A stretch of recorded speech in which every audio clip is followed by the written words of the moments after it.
La chirurgie esthétique, un sujet qu'on voit beaucoup, mais est-ce qu'on en parle beaucoup? C'est ce qu'on va savoir à Génération Z, on s'exprime.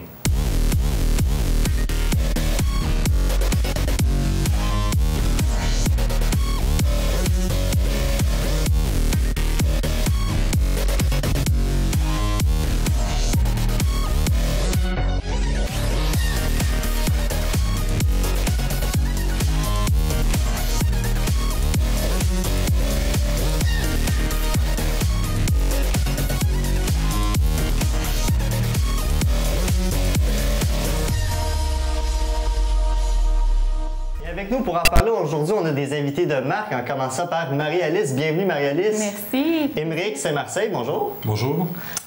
Jade Moreau, qui est une habituée de l'émission. Bienvenue Jade. Merci beaucoup. Et Eddie, qui est un autre habitué. Bienvenue à l'émission. Aujourd'hui, on parle de chirurgie esthétique, un sujet quand même qu'on parle beaucoup. Aujourd'hui, savez-vous, il y en a environ combien par année? Aucune idée. Des millions sûrement. Des millions, effectivement. Il y en a plus de 18 millions de chirurgies qui se passent dans le monde. C'est quand même un chiffre énorme. C'est comme un peu plus que 2,5 fois la population du Québec. Et on est allé demander à des gens dans la rue comment ils perçoivent la chirurgie esthétique. Voici ce qu'ils nous ont répondu. Négatif, je dirais, parce que ça incite peut-être le monde à le faire. La chirurgie esthétique, ça devrait être utilisé pour des soins médicaux. Puis, à part ça, je crois qu'on devrait vivre avec nos défauts et nos complexes. Ça dépend pour qui, je dirais. Si t'es vraiment pas très beau, là, ben fais-toi une chirurgie. Sinon, c'est correct. Là. Moi, je trouve que c'est bon pour les jeunes. Puis ça leur permet de se développer une confiance.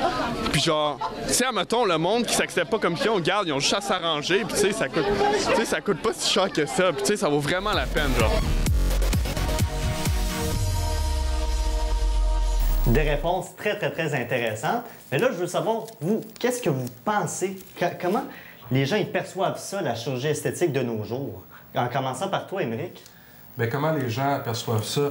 Ça dépend aussi des marchés. Au Québec, on est un peu plus restrictif sur la chirurgie esthétique. C'est un peu moins bien vu. Notre star system n'est pas encore rodé là-dessus. Nos vedettes ne se font pas nécessairement chirurgier à tous les jours. Tandis que si on se déplace vers un marché américain, mais là, aux États-Unis, le star system là, fait vraiment en sorte que la chirurgie esthétique est acceptée parce que toutes les vedettes américaines, ou presque, font la chirurgie esthétique. Puis les gens en parlent, ça se retrouve dans les magazines. Donc, ça fait partie de la culture. Au Québec, un peu moins encore.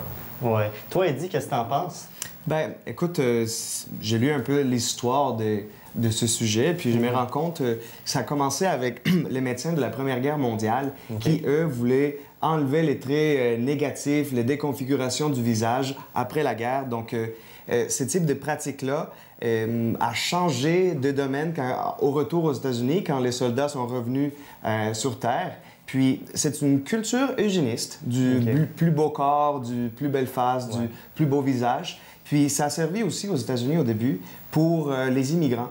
Les immigrants devaient chercher à être plus beaux pour avoir un meilleur emploi, surtout les Italiens puis les Juifs. Donc, ce type de culture-là, du plus beau, est une sorte de dominance du corps que le Québec n'a pas nécessairement parce que notre culture, peut-être européenne, ne nous a pas demandé d'adhérer à ce type de culture-là, de beauté, soit dit en passant.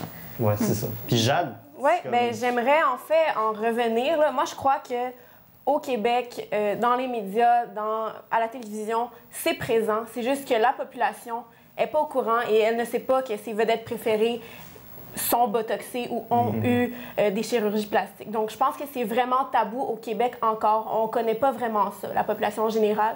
Mais dans le star system, je suis convaincue que c'est vraiment présent. Même ça peut équivaloir, en fait, aux États-Unis et même ailleurs. C'est sûr qu'il y en a, mais c'est pas autant exposé qu'aux États-Unis ou autant idolisé. Justement, c'est pas exposé parce que la population, c'est un peu tabou, ce sujet-là, et pas prêt à percevoir ça. Peut-être, mais le Botox, c'est pas une chirurgie invasive. Donc, on a une tendance à avoir des mini-chirurgies, beaucoup moins drastiques. Et ça, c'est de plus en plus populaire. Et monsieur, madame, tout le monde, oui, a accès à ça et en profite également.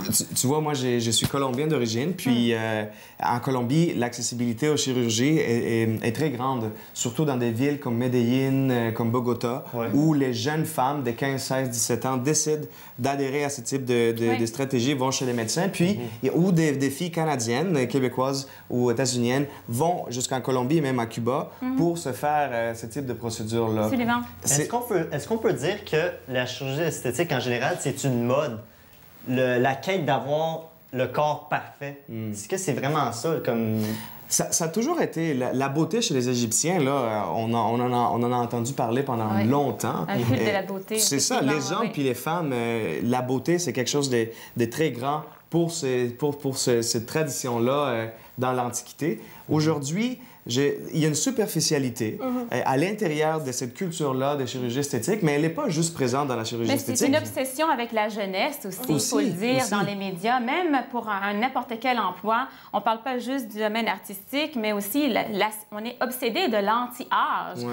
On est dans l'ère du bien-être, mais aussi exactement la vitalité, la qualité de vie. On veut vraiment vivre jeune, on veut rester jeune. La grand-maman, en ce moment, c'est pas celle d'il y a 30 ans. Hein? Elle va faire du Botox, elle va au gym, elle va voyager, oui, elle va au spa, tout ça, oui.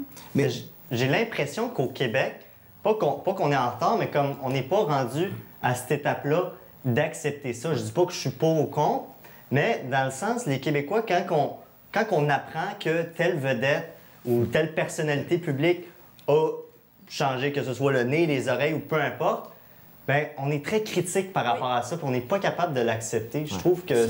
Au Québec, il y a un lien particulier avec nos vedettes. C'est tout le temps le même visage qu'on voit partout. Fait qu'à un moment donné, tu finis par quasiment les connaître, parce que, tu sais, il y a Véronique Cloutier, mais à part de ça, il n'y a pas beaucoup de vedettes, là. Puis quand tu apprends que cette vedette-là s'est faite a utilisé la chirurgie esthétique, bien, c'est comme si le peuple québécois n'était pas encore rendu là avec son star system, avec sa relation et le star system.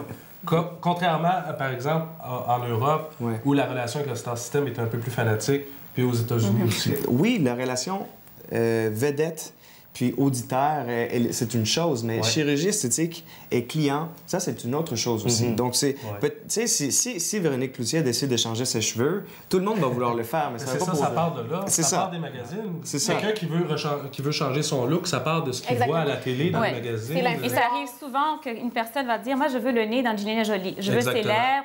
Là, on fait comme un papier collage d'un visage qu'on aimerait avoir, mais aussi une perte d'identité. Puis ça, je me demande, est-ce que vous en connaissez des personnes qui ont, dans votre entourage, qui ont décidé d'avoir un nez d'une célébrité, par exemple? Mais les médecins le disent. Les gens arrivent ici, dans mon bureau, avec la photo d'une vedette.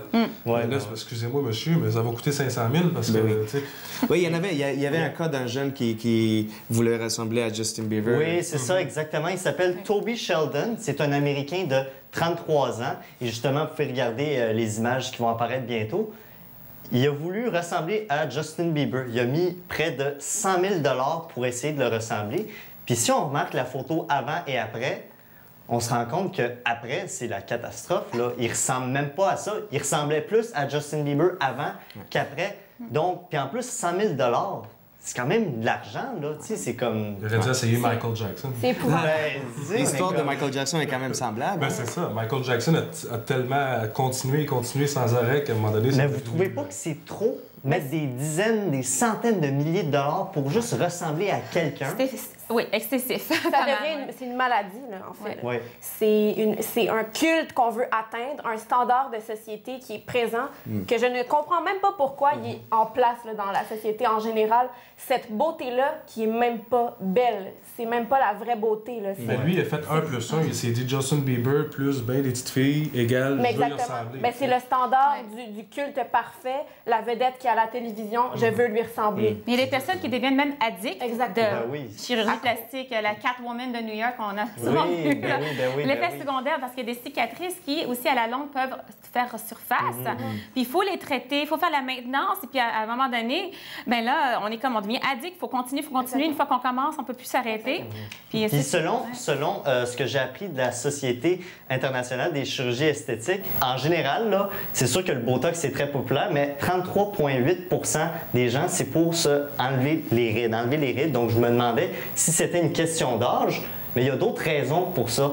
Et je voulais savoir pourquoi les gens ils font appel à la chirurgie esthétique. On a demandé à des gens dans la rue qu'est-ce qu'ils en pensaient.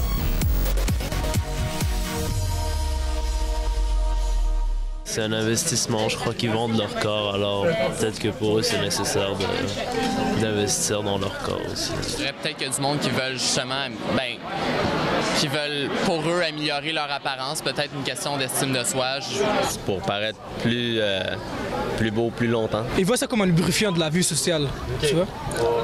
Fait qu'ils veulent plus s'intégrer puis avoir plus de chances, mais c'est normal. C'est tellement qu'il y a de monde qui les suivent tout à travers leur carrière, c'est sûr qu'ils veulent paraître le mieux possible. Ce que je me demande, c'est pourquoi il y a des gens qui font appel à la chirurgie esthétique, qui décident de faire une opération qui vont leur coûter plusieurs milliers de dollars. Pourquoi il y en a qui décident de faire ça? Oui, les personnalités le font, mais pourquoi monsieur, madame, tout le monde décide tout à coup de changer une partie de son corps? Les standards de beauté. C'est obligatoire maintenant d'être beau. Les gens considérés comme laids, ils avanceront pas dans la vie selon notre société, selon les standards de vie. Ouais. C'est impossible de survivre quand tu es une personne pas belle. Donc ça, c'est vraiment scandaleux. Et même pour les jeunes, je trouve que même des personnes en bas de 25 ans sont concernées. Ils ont même peur de vieillir. Puis je dis, mais qu'est-ce qui se passe? Ils sont tellement jeunes. Il n'y a pas de raison d'utiliser des crèmes anti-âge à 20 ans. Mais effectivement, c'est très populaire, même chez les jeunes. C'est un besoin de reconnaissance. Ça commence par là. On veut être reconnu par nos pairs. On veut poursuivre ce que tout le monde fait dans la société, à l'école. On voit qu'une fille populaire fait quelque chose. Donc, toutes les filles vont vouloir suivre cette tendance-là. Donc, il y a ce besoin de reconnaissance-là, mais ce besoin de reconnaissance est aussi présent partout de ce qu'on fait dans la société, que ce soit Facebook, Twitter, les belles photos, les selfies. C'est un besoin de reconnaissance. Alors, tout le monde veut rentrer dans ce monde où on est des célébrités, où on a plus de likes parce que notre... Mais c'est vrai, c'est un besoin de reconnaissance. Et puis, suite à ce besoin de reconnaissance-là, comme moi, je ne suis pas capable d'adhérer à ce besoin de reconnaissance, je vais chercher d'autres moyens, dont la chirurgie. Donc, d'abord, si on croit que cette tendance est mauvaise, il faudrait d'abord nous questionner sur c'est quoi la vraie beauté. C'est quoi ça, la vraie beauté? De toute façon, c'est pas prêt d'arrêter parce que maintenant, il y a des shampoings anti-rides, il y a des savons anti-rides. Donc, c'est une industrie qui est extrêmement payante. Et grandissante. Et ils savent que les gens vont l'acheter parce que c'est marqué anti-rides dessus. Vous l'utilisez là pendant 3 ans, puis vous allez peut-être plus avoir de rides.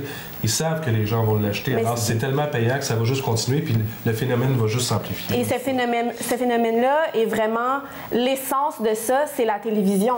Les publicités qu'on voit des personnes encore plus jeunes, encore plus liftées, encore plus belles. Avec du airbrush aussi. Exactement. Photoshop. Ce n'est pas la réalité. Non, c'est clair. C'est loin de là. Corrigez-moi si je me trompe. J'ai l'impression que les gens font appel à ça parce qu'ils ont un manque de confiance, un manque d'estime de soi.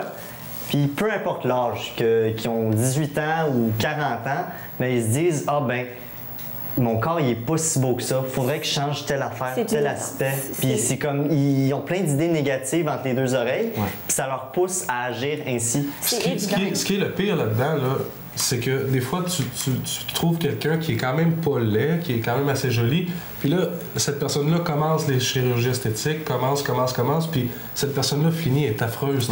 Exactement. Ouais, on la reconnaît même pas parfois. Triste. Non, mais c'est vraiment très simple. Quand on voit les Barbies, juste les Barbies, la constitution des Barbies pendant longtemps, ça a été... Jusqu'à très récemment, on voit des Barbies de d'autres couleurs. Mais par le passé, c'est une blanche Barbie avec des yeux bleus, la poitrine toute parfaite, le visage... L'homme avec des abs parfaits, les Ken, c'est ça. Donc, on a constitué une société où la solidarité, la convivialité, c'est basé sur des standards de beauté qui étaient irréalistes. Créer une personne que l'on n'était jamais. Puis, ça commence par là. Si jamais on veut changer ce type de comportement-là, ben, il faut voir comment nous, on s'identifie dans notre société. Mais j'aimerais en revenir aux Barbies, par exemple. Les Barbies étaient présentes dans le temps de mes grands-parents, mes parents, mais quand même, les idoles de beauté étaient Marilyn Monroe, quelqu'un qui est pulpeuse, qui a des formes. qui est belle, naturelle. Là. Vous regardez des photos de Marilyn Monroe à 17 ans, elle est sublime. Là. Quoique elle aussi a fait une chirurgie pour son nez. Ben, tu viens de m'apprendre quelque chose. Oui, elle avait fait une petite chirurgie. Mais son corps est quand même pas celui des standards aujourd'hui, vraiment mince, les seins, cette grandeur, le ventre. Plop. Ça existe depuis longtemps, finalement. Ce qui est dérangeant aussi, là, dans la question de la beauté, c'est les inégalités entre les hommes et les femmes. Parce que la femme devrait toujours être belle pour se présenter dans un emploi, où elle doit toujours être beaucoup plus maquillée que les gars. Elle doit toujours se présenter d'une façon plus belle pour être acceptée comme étant un gars, puis ou comme étant au moins égal à un garçon. Puis ça, c'est dérangeant parce que ça se revoit, tu revois ce type d'attitude-là dans l'équité salariale, dans la façon de faire de la conciliation de travail-famille. Quand une femme enceinte, après l'accouchement, elle peut être considérée comme laide si elle prend pas soin d'elle. Donc, il y a un manque de respect à la femme à cause de cette beauté. Mais Eddie, penses-tu que c'est plus les femmes qui font de chirurgie esthétique que les hommes? Est-ce que c'est une question de sexe ou pas vraiment? C'est égal? Ben, je suis convaincu que c'est pas égal. Je pense que la femme elle a été assujettie à ce type de comportement-là, mais je pense que l'homme, de plus en plus, il faut quand même dire que le macho nous a dominés pendant longtemps. Hein? Le typique homme poilu, gros, musclé. Tout viril, là. C'est ça. Donc, il n'y avait pas besoin d'être beau, il y avait juste besoin d'être macho. Toi, Marie-Alice, penses-tu que c'est plus les hommes ou les femmes qui font appel à des chirurgies esthétiques? Je pense que mondialement, ça doit être les femmes. Également, c'est une question de standing. Dans certains pays, je pense même au Venezuela, à 16 ans, c'est comme bon, ben là, c'est le temps de. Même, tu peux faire un plan de paiement, puis écoute, la paire de seins, là, c'est le temps à 16 ans. Les prêts et bourses. Quand même, en arrivé à l'homme, je trouve qu'on n'en parle pas assez. L'homme-objet est quand même très présent. Les Arnold Schwarzenegger qui se font des implants dans les jambes pour être de plus en plus musclés. Il faut quand même le prendre en considération. C'est quand même très présent. Les gens ne le savent pas, mais les hommes ont accès beaucoup. Absolument. Mais même, on entend des fois nos actrices ici au Québec dire à partir d'un certain âge, c'est plus dur de travailler parce que on essaie toujours de ramener les rôles vers de jeunes actrices super belles et tout ça. Fait qu'il y a même de la pression pour nos actrices qui arrivent dans la cinquantaine pour qu'ils puissent continuer à travailler. Je me disais ça parce que j'ai regardé une vidéo sur YouTube qu'on va vous montrer à l'instant. C'est une jeune qui s'appelle Valeria Lukianova. Elle a seulement 24 ans.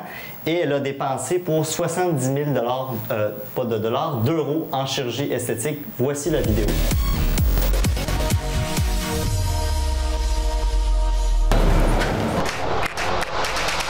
Her gorgeous legs and flawless figure have made Barbie the blue-eyed blonde every little girl wants to own. Barbie, small and so petite. But Ukrainian Valeria Lukianova says she wasn't content to play with the popular doll. She wanted to look like her. So this 21-year-old buxom blonde has transformed herself and in the process created a controversy. She is passionate about looking like a doll and she's getting plenty of coverage for it. What message is that sending to young girls? On a demandé à monsieur, madame, tout le monde quelles étaient les conséquences de la chirurgie esthétique. Voici ce qu'ils nous ont répondu. À plus long terme, il y a des répercussions sur le corps. Je pourrais pas dire lesquelles, mais j'imagine qu'il doit en avoir à long terme. C'est pas pour la vie, alors c'est sûr que ça va jamais être comme ton propre corps. L'apparence peut comme mal virer, là, je veux dire une réaction du corps peut comme rejeter une chirurgie là, ou comme mettons du botox ou quelque chose comme ça peut mal virer. Quand même des réponses intéressantes, mais selon vous, là, c'est quoi les vraies conséquences de la chirurgie esthétique? Ça peut commencer de façon intrinsèque avec soi-même. Il peut avoir de bonnes conséquences à court terme. Ça veut dire, oui, s'il y a quelque chose qui change pour vrai au niveau du nez, de la bouche, je vais me sentir peut-être beaucoup plus à l'aise en société. Peut-être que je vais me sentir beaucoup plus accepté. Mais ça peut être aussi fake que ça peut être aussi vrai. Tu sais? C'est très possible qu'en vérité, je le fais pour des raisons extrêmement superficielles, puis mes rapports avec les autres n'est pas aussi solidaire que ça devrait l'être. Puis, en fait, les mauvaises conséquences de la chirurgie esthétique, se voient non pas de façon individuelle, mais aussi de façon collective. Comme on l'a dit tantôt au niveau, par exemple, des femmes, l'acceptation de la beauté dans les rapports dans un couple, par exemple, ou juste de la façon de se faire accepter en société comme étant un jeune qui est un petit peu différent des autres. Juste, par exemple, entre communautés culturelles, une personne qui appartient à une communauté, par exemple, asiatique ou haïtienne ou même latino-américaine, n'a peut-être pas le même nez qu'un blanc français, je sais pas moi, de souche. C'est ça, dépendamment des cultures. C'est ça. On en a parlé en début d'émission, puis on l'a vu. La personne, là, Toby Sheldon, qui a voulu ressembler à Justin Bieber, on s'entend-tu qu'après, c'est la catastrophe? C'est vraiment laid.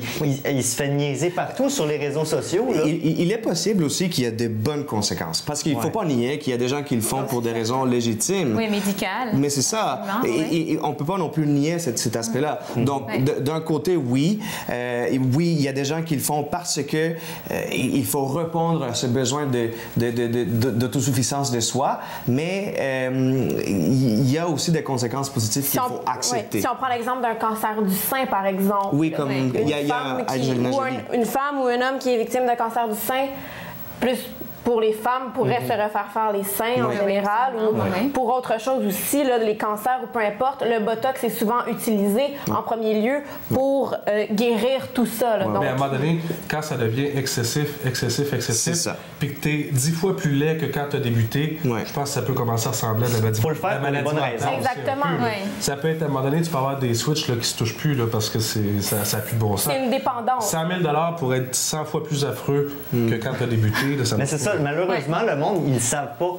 Ils se disent, bon, je vais avoir l'air plus beau. Mais non, des fois, c'est souvent c'est les on peut mourir de ça aussi. Il y a la maman de Kanye West qui a été, en fait, on l'avait nié sa chirurgie, est allée en Amérique du Sud, et puis finalement, avec des contre-indications médicales, et des fois, on ne les connaît pas.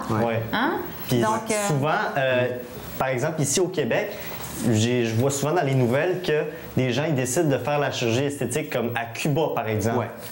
Mais c'est pas protégé rendu là-bas. Mais c'est ça, c'est pas risqué. Je dis pas, au contraire, le système de santé est quand même bon. Il y a quand même des bons médecins à Cuba, mais des fois, on voit des expériences que quand la personne revient, c'est le chaos, là. La personne n'a plus de l'air d'un être humain, là.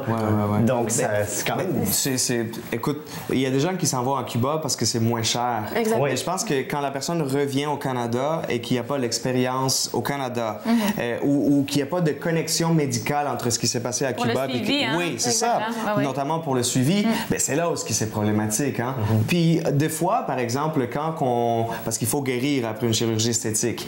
Quand on ne guérit pas comme il faut, puis après la guérison, mais on se met à faire de l'exercice, on se met à faire des activités quotidiennes dans la normalité. Mais si on ne le fait pas comme il faut, parce que notre médecin n'est pas proche de nous, mais en ce moment-là, ça peut devenir problématique. Des infections. C'est ça. C'est ça. Exactement. Toi, Jade, quelles sont les conséquences en général, là, comme négatives? Parce que c'est sûr qu'on a parlé de positif, mais ça doit être négatif à très long terme c'est aussi. Certain. On en a parlé tout à l'heure. La dépendance, c'est une drogue. C'est vraiment une drogue. On en veut de plus en plus. On va être de plus en plus beau. Même si c'est plus beau, la personne le sait qu'elle n'est pas belle, mais c'est un automatisme. J'en veux encore. C'est comme une drogue, c'est comme de l'alcool. Je vais tout faire pour en avoir encore. Je vais m'améliorer. C'est vraiment mental. Là, que peu importe la personne te dit, ben non, c'est ridicule ce que tu fais, c'est vraiment une maladie, comme tu disais. Mais comment Michael Jackson s'est rendu là?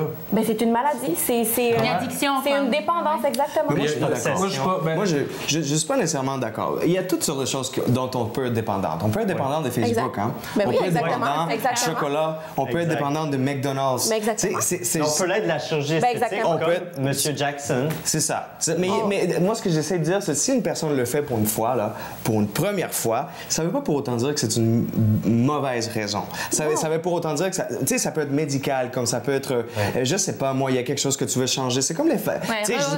Redessiner, des traits. Moi, ce qui m'inquiète là-dedans, honnêtement, c'est parce que je suis une maman d'une fille de 9 ans. Et moi, je me dis, là, les jeunes, de plus en plus, font la chirurgie. Et moi, quand je regarde les amis de ma fille, puis je les trouve tellement belles, sont cute, je dis, J'espère qu'elles s'aiment telles qu'elles sont. Voilà. J'espère qu'elles savent c'est quoi leur vraie valeur, leur beauté, leur personnalité, leur force. C'est ça qui est plutôt pour moi la vraie beauté. La vraie beauté, exactement. Puis donc, Puis moi, je trouve que les conséquences sont plus importantes à quelqu'un qui le fait à 17-18 ans. Parce que justement, cette personne-là, peut-être, n'a pas nécessairement fini de grandir. Mais c'est exactement ça. La personne l'a fait à 17 ans, se fait refaire les seins, par exemple. Mais des seins, tu te les refais, c'est correct. Mais c'est évident que dans 10 ans, tu dois te les refaire faire pour qu'ils soient encore beaux. Et dans 20 ans et dans 30 ans, c'est certain que c'est un cercle vicieux, tout ça. C'est ça que j'expliquais de la dépendance. C'est sûr que c'est pas tout le monde, mais en général, c'est vraiment un engrenage que c'est difficile de sortir. Des fois, il y a des conséquences aussi. Par exemple, une compagnie française, j'oublie le nom, là, mais il y avait les implants mammaires eux-mêmes étaient dangereux, étaient toxiques. Ils ont dû faire un recall, comme on dit, de toutes les personnes qui ont eu cette chirurgie. C'était dangereux pour leur santé, imaginez. Donc, on ne sait pas ce qu'on met dans notre corps. Parfois, ça, c'est inquiétant. Dans ce cas-là, est-ce qu'après, dans un dossier médical, après 5 chirurgies, est-ce qu'on ne devrait pas passer un test psychologique à savoir si tout va bien? Peut-être. Non, mais si ça fait 5 que tu fais, que tu n'as plus de défauts, que tu es lisse, comme à un moment donné, est-ce que en même temps, les chirurgiens ne peuvent pas trop intervenir. Ils font de l'argent aussi. C'est big business, hein? Oui, c'est une business aussi, la chirurgie esthétique. Est-ce qu'il y a une liste à la SAQ de la personne qui va chercher sa 4e bouteille de vin ou sa 14e? C'est ça. Il ne faut pas non plus tomber dans ce fatalisme de la chirurgie. Il faut accepter qu'il y a un problème parce qu'il y a des gens qui en font trop souvent ou trop rapidement, une après l'autre. Mais il faut quand même accepter qu'il y a des bonnes conséquences comme il y a des mauvaises conséquences. Qu'est-ce qu'il faut... S'il fallait vraiment travailler sur quelque chose de spécifique, moi, je commencerais, par exemple, par l'acceptation de soi-même. La vraie beauté naturelle. D'en parler ouvertement. Sortir ça du tabou puis d'en parler. Exactement. C'est ça. Qui est prôné à la télévision. D'accepter la diversité. D'aller voir. Exact. Un petit nez crochu, c'est correct, là. Non, mais c'est ça. La réalité à la télévision, de montrer ce qui est vrai. Mais donc, pensez-vous qu'il faudrait obligatoirement que la personne aille consulter un psychologue avant de faire la chirurgie esthétique? Moi, pour préparer le terrain. Non, je suis pas d'accord. Je suis pas d'accord. Pourquoi vous n'êtes pas d'accord? Je suis pas d'accord. Écoute, en 1910 à 1940, on a fait de la chirurgie esthétique une condition pour l'emploi, pour la beauté, pour l'acceptation de soi. Puis on demandait pas à, par exemple, un Italien ou un Juif d'aller consulter un psychologue pour chercher un emploi, pour se faire accepter en société. Je pense que mais c'est ça, mais c'est parce que c'est pas pareil. Tu sais, on parle de là, des dizaines d'années. Mais c'est tout le contraire, en fait. Mais aujourd'hui, c'est pas pareil. Il y a des gens qui veulent avoir l'air parfait. Ils regardent les fans dans les pancartes. Oui, mais il y a des gens sensés, très intelligents, qui sont droits d'esprit. Non, mais c'est ça, c'est un petit peu difficile de parler.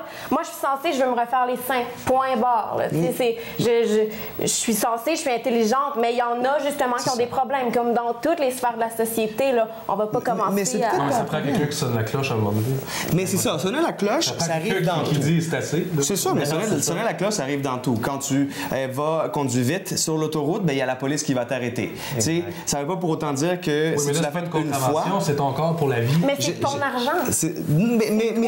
C'est parce que c'est un problème collectif avant tout. S'il n'y avait pas ce type de rapports sociaux entre ceux qui sont beaux et ceux qui le sont moins beaux, on n'aurait pas ce type de stratégie pour devenir plus beau en société.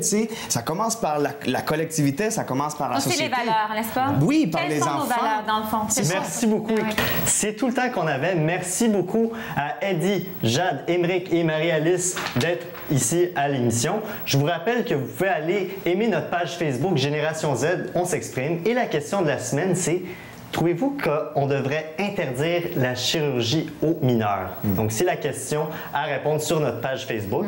Et je vais terminer cette émission en citant George Sand qui dit que la beauté de l'âme l'emporte sur la beauté physique.